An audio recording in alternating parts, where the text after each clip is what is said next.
रामकृष्ण हरी. कधी कधी आपल्याला असं वाटतं की माझं काय चुकलं असेल तर आहे त्याच्यावर बी.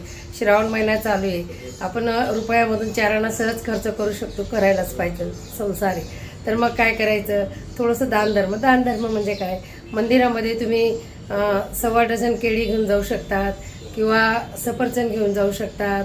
असं प्रसाद ठेवून यायचा. मंदिराच्या बाहेर जे बसलेले असतात तुमच्या यशाशक्तीप्रमाणे घरून तांदळाची खिचडी म्हणा किंवा वडापाव म्हणा, काहीही तुमच्या पद्धतीने घेऊन तुम्ही त्यांना देऊ शकतात. याच्यासारखं कर्मकांड कुठेच नाही आहे. ज्यांना खरंच गरज आहे त्यांना खरंच द्या. श्रावणमध्ये ज्यांना गरज आहे त्यांना, ज्यांची पोटं भरली आहे त्यांना आपण आमंत्रण करतो, आमच्या घरी जेवायला या. त्यापेक्षा असं मी जे सांगितलं तसं दानधर्म करा, तुम्हाला 100% लागू होईल. कारण आपण काय करतो, ज्यांना गरज आहे त्यांना देत नाही, ज्यांना खरंच त्यांना काही आवश्यकता नाही आहे त्यांना आपण बोलून आमंत्रण करून 10 वेळेस फोन करून घरी बोलवतो. पण त्यापेक्षा जसं मी सांगितलं तसं करा आणि जीवनाचा आनंद घ्या.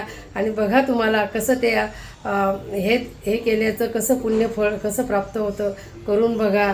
असं श्रावणमध्येच नाही, दर महिन्याला एकदा जरी केलं, रुपयामधला 4 आणा खर्च केला तर कधीच वाया जाणार नाही. करा आणि अनुभव घ्या.